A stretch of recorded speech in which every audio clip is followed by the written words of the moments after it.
අපි අද ලංකා ඉතිහාසයේ බොහෝම වැළලා ගිය අප්‍රකට සමහරව දන්නවා ඇති සමහරව නොදන්නවා ඇති අපිට වෙච්ච බොහොම ඛේදවාචකයක්. ඒ කියන්නේ අපේ රටේ වෙච්ච අභාග්‍ය සම්පන්න කාලෙක වෙච්ච සිදුවීමක් ගැන තමයි අපි අද කතා කරන්න හදන්නේ.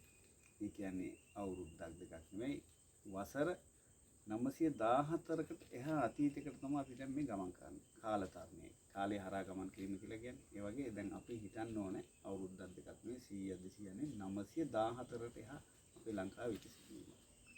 ඒ කාලේ පොළොන්නරු රාජධානියේ රජ කරේ පස්වෙනි මිහිඳු කියන රජ කෙනෙක්. සොලින් ලංකාවට ඇවිල්ලා අනුරාධපුර රාජධානිය යටත් කරගෙන ඊට පස්සේ පොළොන්නරු යුගයේ පොළොන්නරු රාජධානියට ඇවිල්ලා ඒකත් යටත් කරගන්නවා. මිහිඳු රජතුමා පස්වෙනි මිහිඳු රජතුමා අත්අඩංගුවට අරගෙන ඉන්දියාවට අරන් යනවා. ඉන්දියාවට අරන් ගිහලා යනකොට ඉතින් රජතුමාට බොහොම අඩත්තේට්ටම් කරලා එයා සිරගත කරනවා ඉන්දියාවේ බ්ලැන්ගෝවල. ඊට පස්සේ එයාගේ කාලේ යාගේ මේ පුතෙක් ඉන්නවා කස්සප කියලා. කස්සප කියලා ඉතින් අපි ඕන කෙනෙකුට නම් දෙකක් තියෙනවානේ. ඒ වගේ ගමේ ගොඩේ කිව්වට එයාට වික්‍රමබාහු කුමාරයා කියලා තමයි කිව්වේ. වික්‍රමබාහු කුමාරයාගෙත් මරණයෙන් පස්සේ ජගතිපාල ඉන්දියාවේ ඉඳන් ජගතිපාල කියලා කුමාරයෙක්. එයා එක කොටසක් පාලනය කරනවා.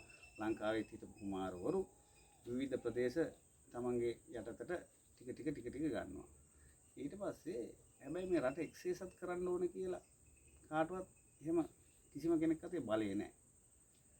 ඉන්නකොට 1039 බෙදෙන කිත්ති කුමාරයා කියලා. අපි අද මේ කතා කරන්නේ අන්නේ කිත්ති කුමාරයා ගැන. එතකොට කිත්ති කුමාරයා අවුරුදු 16 දී යෝ රජවගක් පත් වෙනවා. එතකොට හැබැයි ඒ කුමාරයා බිහි වෙන්නේ මේ කැමි සුවඳ ගම්මානවල හිටපු ජනතාව අතරින් බිහි වෙනවා මේ කුමාරයා යෝ රජ බවට පත් වෙන්නේ ඉතින්. කුමාරයා ඊට පස්සේ සේනාව එක්රැස් කරගෙන කෑගල්ල කියන ප්‍රදේශයේ ඉඳන් යනවා පොළොන්නරුවට ගිහිල්ලා තමන්ගේ ඒ තරුණ වුණාට යුද්ධ ශක්තිය අඩු නිසා ඒ යුද්ධයෙන් පරදිනවා. යුද්ධයෙන් පරදිලා නැවතත් ආපහු පසුබහිනවා රට ඇතුළටම. ඒ කියන්නේ බුලත් කෝපිටියේ නම් ඇවිල්ලා දීවල කියලා එකක් තියෙනවා.